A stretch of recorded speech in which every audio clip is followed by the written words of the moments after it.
Fortunately, last night we were reminded of the unpredictability and dangers this job can bring to our officers. Police Officer Brendan Gallagher is currently inside this hospital with critical injuries. The nature of his injuries are so severe, they are typically considered not survivable.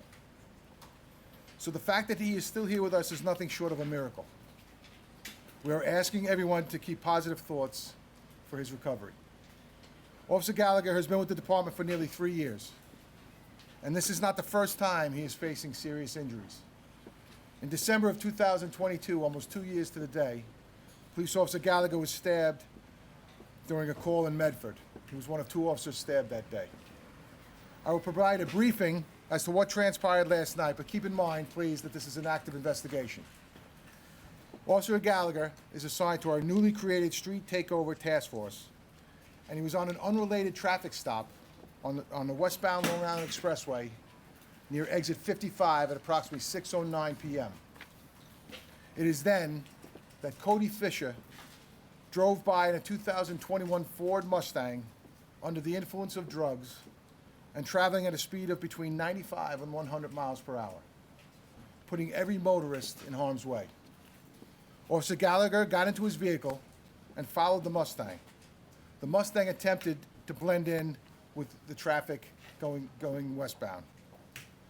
Officer Gallagher activated his lights and sirens, and Fisher accelerated, causing the Mustang to fishtail and strike the officer's vehicle. Fisher then attempted to change to the left lane and almost sideswiped another uninvolved vehicle. He then overcorrected and sideswiped the driver's side of Officer Gallagher's SUV. The collision caused the police vehicle to leave the roadway, where it struck a tree and overturned. The Mustang also went off the road and struck a light post. The damage to the police vehicle was so significant, it took our emergency services officers over 30 minutes to extricate him from the vehicle. Officer Gallagher was airlifted to Stony Brook University Hospital with life-threatening injuries. I would like to commend our highway officers, the Good Samaritans who stopped to help, our MedCat officers, off-duty members of the Nassau County Police Department, and personnel from the Brentwood Fire Department for coming to our officers' aid. I would also like to recognize off-duty Nassau County Police Officer Timothy Deegan, who was on his way to work when Deegan pulled Cody Fisher from his vehicle and placed him in custody. Fisher, who was already on probation for a weapons charge, has been charged with driving while ability impaired by drugs, assault second degree, unlawful fleeing second degree, and reckless driving. He is expected to be arraigned at First District Court today. As I mentioned, Officer Gallagher has a long road ahead of him, but he is one tough kid, one tough young man. He is a dedicated officer who is committed to public safety. In fact, the previous night, he had stopped a street race where 2 vehicles were operating over 100 miles an hour on the expressway again. He was able to stop them, arrest them, and seize their vehicles. During the short time he has been a police officer, he has been awarded 8 times, including receiving 2 department recognitions, the Purple Heart Medal, the Combat Gold Medal, and Cop of the Year. I would now like to turn it over to Suffolk County Executive Ed Romaine. Thank you. Thank you, sir. Thank you, Commissioner. First and foremost, our prayers go out to Officer Gallagher. It is always a sad time when you hear that an officer has been injured or otherwise harmed in the pursuit of his duties. This is serious. The sad thing about it is, had the Mustang not struck the police car, that gentleman would walk today. There'd be no bail. It's only because he struck the police car, among many other things, that makes him bail eligible.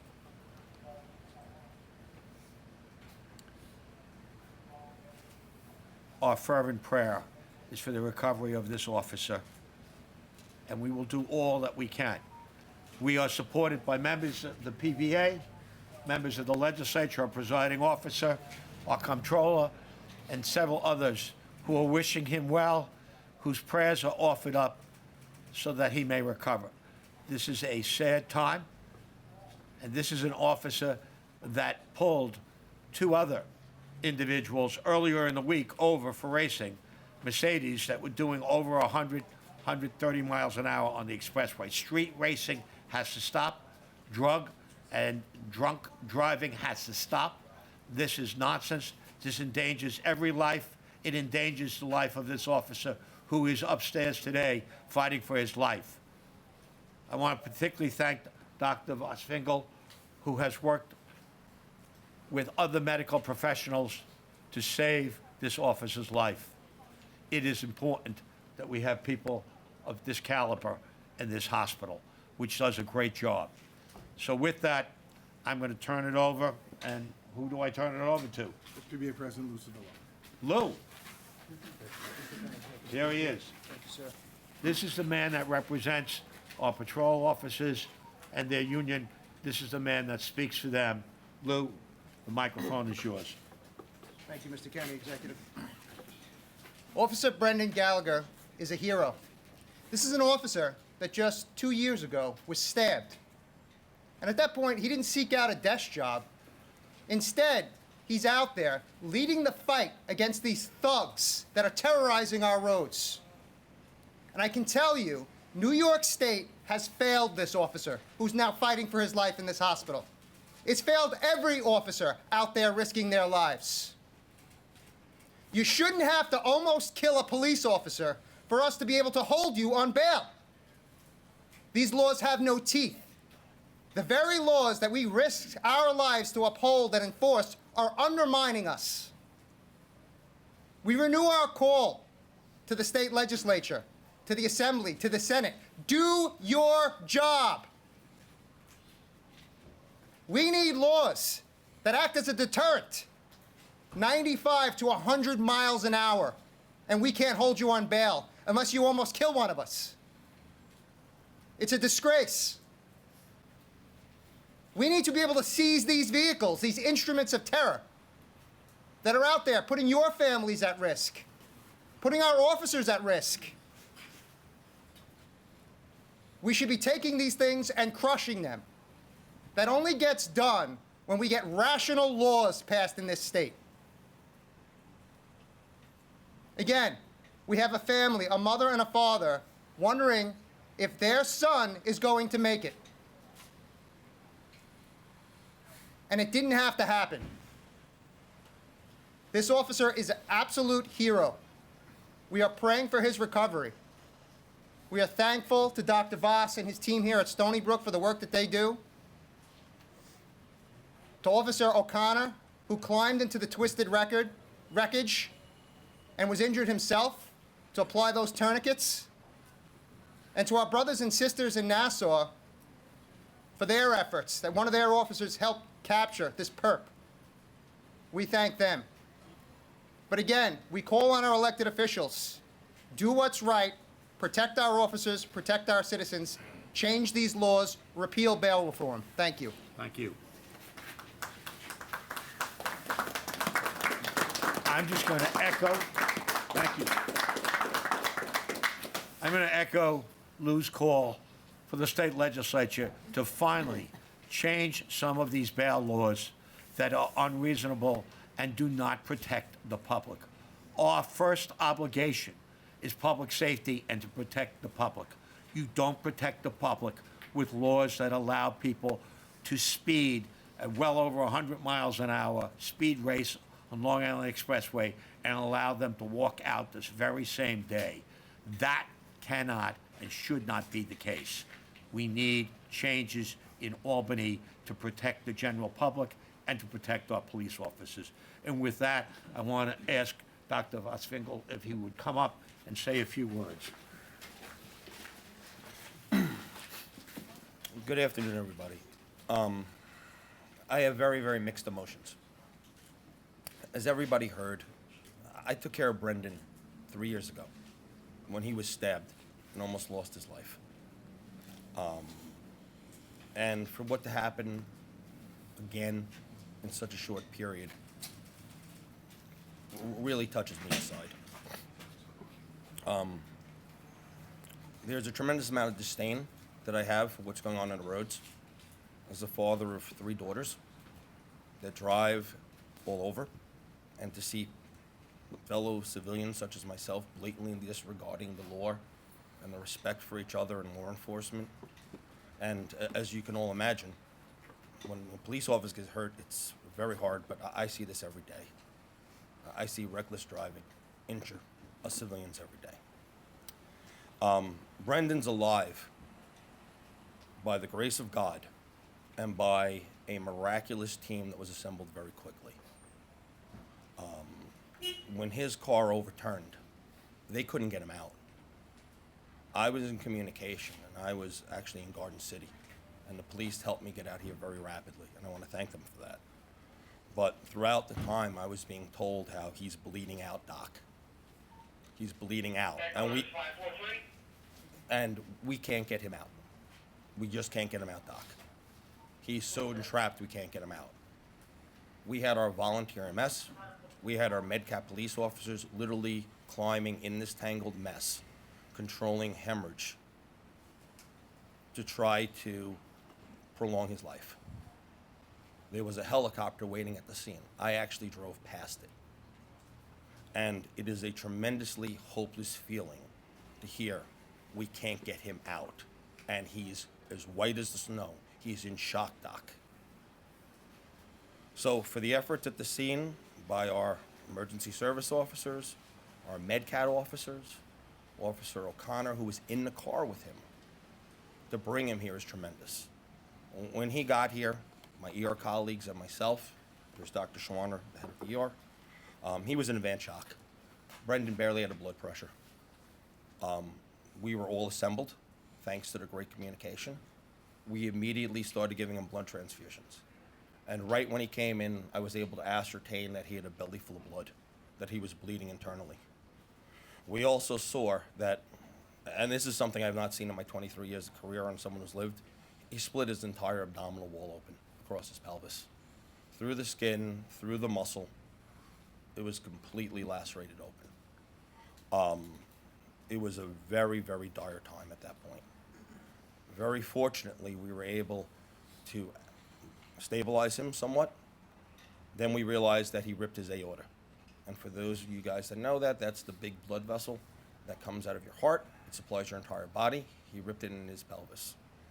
Quickly, we were able to assemble a vascular surgery team, a plastic reconstructive team, and myself, and we worked on Brendan. We were in the OR, I think, for about 4 hours. He received over 25 units of blood product, and he's currently in our ICU, asleep on a ventilator, on life support, medication to support him. And we ask everybody for their prayers.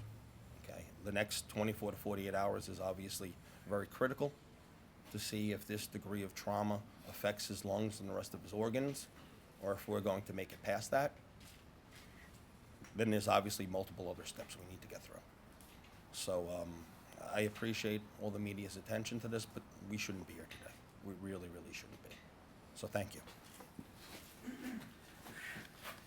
Thank you very much, Doctor. You want to say anything, presiding officer? Thank you, County Executive. And I just want to say, as a son, brother, and father of police officers, you know this time could come at any time.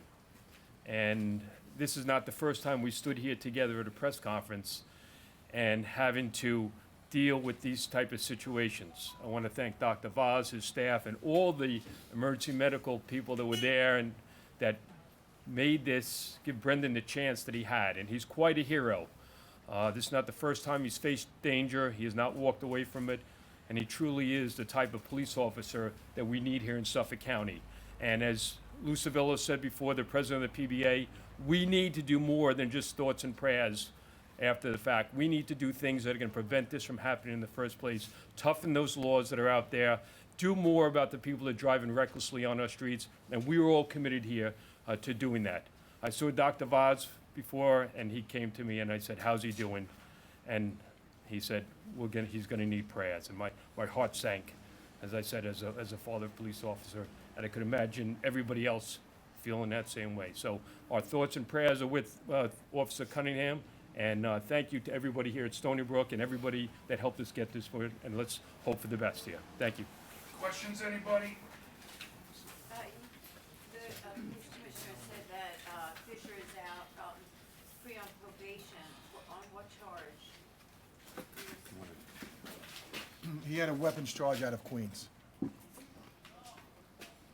I believe the DA is seeking, If we can just add one thing on the weapons charge. The weapons charge was also vehicle-related. It was a road rage incident that led to a weapons charge. So, a road rage incident he was involved in that led to that weapons charge and conviction. Oh, thank you. Commissioner, can you just talk a little bit about Officer Gallagher, any kids or grew up on Long Island or married? I don't know, just so we can get to know a little bit more about him at all. He's not married, and he doesn't have children. I'll leave it at that. Can you talk about the circumstances surrounding the chase, how it began, why Officer Gallagher followed? Was Officer O'Connor in the car with him? No, so Officer Gallagher was on the side of the LIE on an unrelated traffic stop. The Mustang came at a high rate of speed right next to him. He then abandoned that traffic stop and went to try to catch up with the Mustang. The Mustang tried to, he must have seen the officer coming for him. He tried to then blend in with the rest of the traffic. He pulled in. I believe he might have pulled in front of the Nassau County police officer. Officer Gallagher did a nice job. He was able to pick him out, pulled behind him, and that's when Fisher tried to take off, fishtailed, contact, and that's when the whole thing took place, Mike. Chris, you talked about the character of the officer himself, didn't ask for a desk job, wanted to get back right out in the field. How long is he off for? And then just to talk about the character of it. Right, so he has 3 years on the job. He had the injury, almost, like I said, almost 2 years to the day. Typically, if they want a desk job, we try to soften the blow for them, He did not. He wanted to get back out in the field. He's like I said, he's a tough young kid. He's got a great attitude, great personality, makes everybody laugh. He's a really, really good kid, and we're proud to have him, and hopefully he recovers and we get him back out there. We've covered pursuits before, and I know that they're sometimes questioned by the public. In this case, because street racing has become such a problem and you have a task force, has that been put aside and these pursuits now have to happen? No, well, For the Southeast? quite frankly, he wasn't pursuing him. He was trying to catch up to him. He didn't have his lights and sirens activated. When he got in behind him, he put his lights on, and that's when the guy tried to take off, and that fishtailing took place. So initially, when he pulled away from the side of the road, he was merely just trying to get up to where the defending vehicle was. So you would characterize it as a pursuit? No, not initially. No, he was just trying to catch up to the person. No lights and sirens at that point. The second officer who put the tourniquets on, is he in the car or in a separate car? Separate call. He sees the accident and then what? He was part of our MedCat team, which is run by Dr. Voswinkle, Officer O'Connor, and another Officer Guns. They did a great job. Unfortunately, they were there. So we're very fortunate that the county supports, they're called the Medical Crisis Action Team. These are all sworn officers that are paramedics with tactical training. And there's cars on the road that are around just for this incident, so that they can respond to these incidents to help our volunteers, which obviously is the crux of our services, as well as for situations that are too dangerous for volunteers. So I actually know Dennis. Dennis was one of our medics here at Stony Brook before he went to the police academy. He's an excellent medic, and with the advanced training they have, it truly was life-sustaining to help get Brendan here for us to take care of. There's a car on the road, correct, and they responded to the accident. Anything else? All right, Thank you. thanks, guys. One last thing. Pray for Brendan. Pray for Brendan, please. We're gonna go through here, guys, everybody. Thank you. Thank you. Thanks, Doc. Hey, Doc, I apologize.